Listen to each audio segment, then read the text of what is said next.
The Attorney General weighs in on that controversial case involving a Bahamian-born man. Opposition leader Philip Brave Davis accusing the courts of judicial overreach in that John Charles decision. We've got that story for you straight ahead. Find out how much the Ministry of Works is getting ready to spend on repaving roads here in the capital.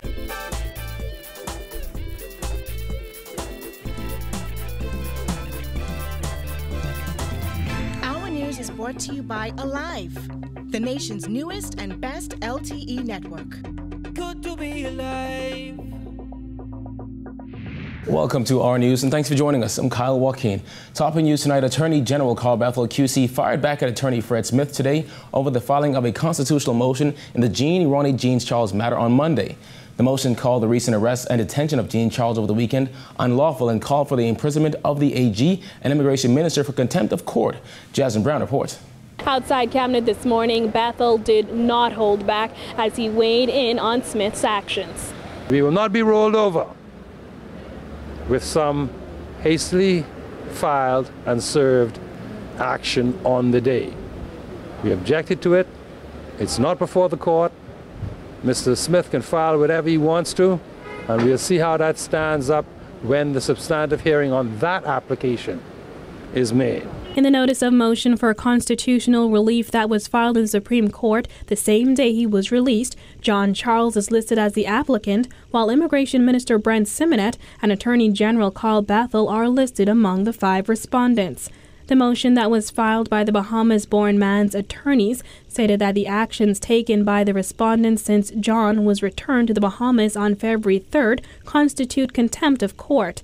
It also asks that those respondents be committed to prison for their contempt. Bethel says the government is prepared to defend itself. Any constitutional issue that Mr. Smith may happen to want to raise, which is his habitual method of operating, will have to stand or fall on its own merits in a separate hearing and a separate application. In that matter, we will fully defend the position and actions of the government. John Charles is the man at the center of a controversial immigration matter. The 35-year-old who was born in the Bahamas was picked up by immigration authorities last September, held at the Carmichael Road Detention Center, and eventually sent to Haiti. But last week, Supreme Court Justice Gregory Hilton ordered the government immediately issue a travel document for John Charles and reimburse him for his travel back to the country, declaring that his rights under the Constitution have been breached. John Charles, who landed back in the Bahamas on Saturday afternoon after spending more than 2 months in Haiti, was immediately taken back into custody by immigration authorities. On Monday, he was released from the Carmichael Road Detention Center pending a hearing of the government's application for a stay of a recent Supreme Court ruling that cleared the way for his return to the Bahamas from Haiti. John Charles is expected back before Justice Hilton on Thursday morning. Meanwhile, Bethel continues to insist the matter has entered uncharted waters. We await the ruling of the Court of Appeal. The matter is there. We do not intend at this stage to seek to make any kind of changes that we think will be necessary until we have had the benefit of the Court of Appeal's decision in this particular matter. In this particular matter, we feel that the case is very clear, but there are several issues that the Court of Appeal's opinion, when given, will be very helpful as we look towards the drafting of laws to cover what is an obvious lacuna in the law. That's a legal term to mean a gap in the law. Reporting for our news, I'm Jasmine Brown. Thanks, Jasmine. While opposition leader Philip Davis is calling the court decision that brought Jean Charles back to the Bahamas judicial overreach. Davis made the comments at a monthly press conference at PLP headquarters today. Jared Higgs reports. It is my view that the decision represents a judicial overreach. Progressive Liberal Party leader and veteran attorney Philip Brave Davis QC weighing in on the controversial case of John Charles, a Bahamas-born man who was apprehended last year and deported to Haiti, only to return following a court order and be detained upon his arrival back in the Bahamas. On Monday, after a lengthy court hearing, Charles was released from custody pending the hearing of an emergency stay of execution application made by the Attorney General's office. The case is being closely monitored, as many believe it could have serious implications on the country's immigration policy. Davis, who says PLP Chairman Fred Mitchell will lead the PLP's position on the matter, says he expects the government to exhaust all matters of appeal. We await the outcome of the case before the courts. This is a matter which should be addressed, should be appealed all the way, I think, to the Privy Council to ensure that the proper interpretation of the role of the courts vis-a-vis the executive are clearly defined in matters of immigration. In a statement released after Monday's ruling, PLP Chairman Fred Mitchell asserted that the case puts the security of the country's borders and the value of our citizenship at stake.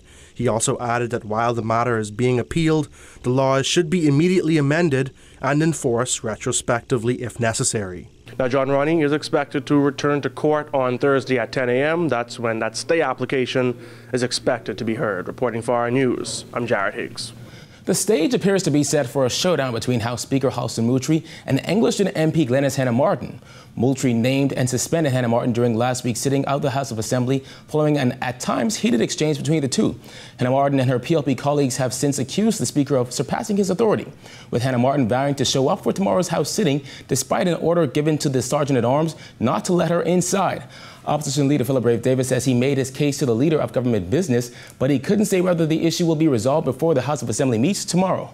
I hope that it would be, because as I indicated, I spoke with the leader of government business yesterday. We had a 2 or 3 hour meeting discussing the issues, giving him my point of view as to why I thought that the whole matter was wrong, and giving him my solution for correcting. Davis says he also spoke to the Prime Minister about the issue and isn't optimistic that middle ground will be found. He added that he and his colleagues in the House of Assembly and Senate will boycott both houses of Parliament as long as Hannah Martin is suspended. I spoke to the Prime Minister as well. But it seems that both the PM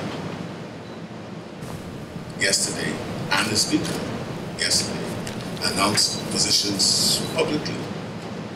And it appears that they are on course to suspend Mrs. Hannah Martin.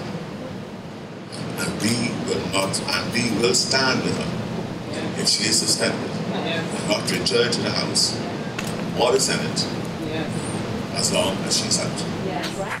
Well, Labour Minister Dion Fowkes is slamming the PLP for making the recent firings at the Bahamas Agricultural and Industrial Corporation a political matter. I think it's unfortunate what happened in terms of the politicizing of the matter. You're talking about people's lives, you're talking about their livelihood. On Friday, 13 BAIC employees were fired from the corporation. In a statement released that day, BAIC said the corporation engaged in a disengagement exercise that affected 13 people in various categories, including redundancy, contractual probation, and for cause. When news of the firings became public on Friday, PLP leader Philip Brave Davis rushed to the corporation's Old Trail Road headquarters. He told the press that day that the firings are political. He said he understood that some employees were also asked to take pay cuts. The accusation made by the PLP, I think it was either Fred Mitchell or Brave Davis, insinuating that this was politically motivated. I wish to assure the public and assure all of those affected that no politics was played in this matter, none whatsoever. And every Bahamian has a constitutional right to have the preference, the political preference of their choice. And as a government, we respect that and we defend that. A few weeks ago, our news brought you a story about the vexing issue of potholes here in the capital. Works Minister Desmond Bannister then told our news team that discussions were on the table to tackle the issue. Well, today, our Georgia Bain sat down with the general manager of Baha Mix, who says works are expected to start by next week. Well, amid concerns about the condition of roadways here in the capital, the Ministry of Works and Baha Mix are getting ready to embark on a multi-million-dollar project that could start as early as next week.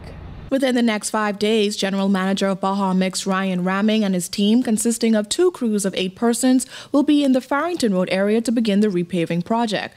According to Ramming, the project is anticipated to cost over $7 million and isn't expected to be completed until 2019. We're looking at somewhere in the vicinity of $7 million worth of road resurfacing that the minister has planned for the island of New Providence.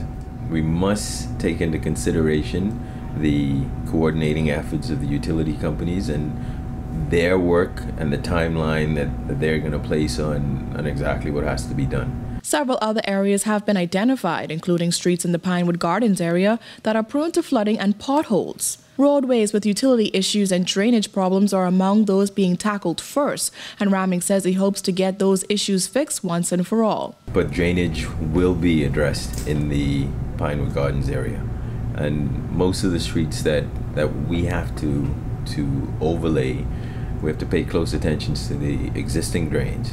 The drains must not be covered. Sometimes we've got instances where we pave and asphalt falls in the drain, so we have to be cognizant of that. The public won't have to worry about stumbling upon detour signs or being inconvenienced, according to Ramming, who says they intend on notifying the public of works ahead of time. So what we plan to do is place notices in the papers. You'll hear little segments on the radio, so we'll notify the public and let them know exactly how they're going to be affected or impacted by the work that we plan to carry out. According to Ramming, there are plans for the Family Islands, however, they have not been finalized just yet. Reporting for our News, I'm Georgia Bain. It was day 2 of the Emmy Award-winning show Live with Kelly and Ryan here in the Bahamas. The show broadcasts to millions around the world every morning, and today we were invited to catch a glimpse. Ditching the 30-degree weather of New York for the warm, sunny temperature in the Bahamas, Kelly Ripa and Ryan Seacrest are having the time of their life in the 242. Every time I come down, whether it be morning or evening, the front desk will say, "Is Kelly on her way?" From bouncing beach balls to bare-feet talk show hosts riding aquacycles, Live with Kelly and Ryan didn't disappoint. The show, viewed by millions worldwide, brought real daytime U.S. TV to the sunny shores of the Bahamas. It's an opportunity Ministry of Tourism Director General Joy Jibrillou said countries would do anything for. On average, 4 million viewers, but we've come in an ideal time where the numbers are even higher than that. The interest in it, they were pumping it up that they were going to be here, particularly when New York was so cold that they were going to be in the Bahamas for the last few weeks, and to come and have this glorious weather, we could not ask for a better beginning to 2018. Bahamians even getting in on the spotlight with one lucky woman chosen as the trivia dancer, and the rhythm band keeping the tempo going throughout the show. It feels excellent. It feels wonderful. I am so grateful for the opportunity to be able to showcase the band, myself. It's awesome. The rhythm is going to get you! Oh my God. The show was live from the Bahamas 10 years ago when it was still live with Regis and Kelly. Fast forward to 2018, Kelly's joined by TV maven Ryan Seacrest and the beautiful backdrop of the Cove Atlantis. Welcome back. Isn't this great? Very exciting. All right, we're out of breath. The show itself broadcasts to over 20 million people, so to have exposure and connection to that speaks volumes, and hopefully from that we will get visitors to come and stay at Atlantis and experience all that we have here. And speaking of exposure, it wasn't just Atlantis highlighted. Bahamian experiences like powerboat adventures and feeding the sharks and stingrays were also highlighted, not to mention the many Family Island getaways given as prizes. I think the beauty of that too, and the beauty of a show like this, is that it showcases the diversity of the Bahamas. If you look at our region, most islands are single island destinations. We're very proud that we advertise 16, it's actually about 19 island destinations, and by having people win an opportunity to go to Exuma or Abaco, they will go back and tell that story. You're watching the best of Bahamian News. There is more when our news returns.